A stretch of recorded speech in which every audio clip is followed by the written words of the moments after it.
ফলাফল বেরিয়েছে এই মোহনপুর এলাকা থেকে 13 নম্বর এবং 14 নম্বর কনস্টিটিউয়েন্সির যে ফলাফল, সেই ফলাফলের নিরিখে আপনার যে এত বছরের 35 বছরের একটা অভিজ্ঞতা, সেটাকে আপনি কিভাবে ব্যক্ত করবেন? জনগণের রায় সর্বশ্রেষ্ঠ, এখানে কারো কিছু বলার নেই।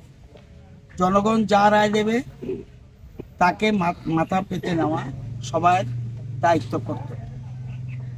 যেহেতু আমরা ভারতবর্ষ গণতান্ত্রিক দেশ, গণতান্ত্রিক পদ্ধতিতে ভোট হয় এবং এটা প্রতি 5 বছর পর পর উৎসব হয়। আমরা যেমন দুর্গা বছর প্রতি বছর করি, গণতন্ত্রের উৎসবটা হলো ভোট। এই ভোট যা রায় দেয় তাকে আমরা যারা রাজনীতি করি তাদের মাথা পেতে নেওয়া উচিত। তো আমি ভোটের আগেই বলেছি,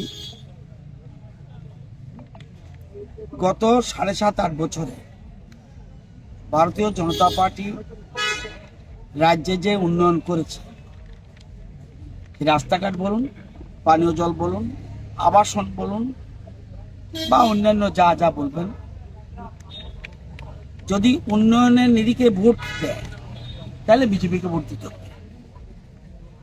আমাকে বলুন, বিজেপি ছাড়া এই রাজ্যে কেউ কি উন্নয়ন করেছে? বলতে হবে আমাকে। আমার মতে না। তাহলে উন্নয়নের নিরিখে ভোট দিলে বিজেপিকে দিতে হবে। বলে না আমি সেন্টিমেন্টে ভোট দেবো, তাহলে তো অন্যদিকে যাবে, সেটা আমি কিছু করতে পারবো না। তো আমি আগে বলেছিলাম যে সেন্টিমেন্টের ভোট হলে কি রেজাল্ট হবে আই ডোন্ট নো, কিন্তু উন্নয়নের নিরিখে যদি ভোট দিতে দেয় তাহলে আমাদেরকে ভোট দিতে হবে।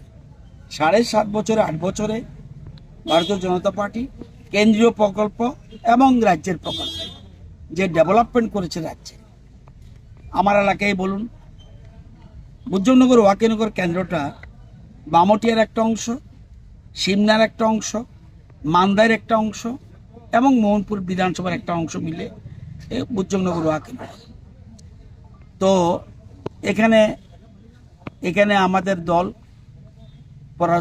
পরাজয় হয়েছে, আমাদের দলের।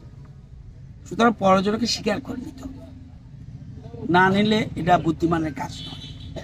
আমি তো ইগু হলেও হবে না, আমার ইগু থাকলেও হবে না, কিন্তু যারাই জিতেছে এবং জনগণের রায় দিয়ে সবাইকে, যারা হেরেছে যারা জিতে সবাইকে আমি ধন্যবাদ দিই। যে ব্যাপক সন্ত্রাস, ব্যাপক ছোটখাটো ঘটনা হয়েছে ভোটের, কিন্তু ব্যাপক সন্ত্রাস হয়নি।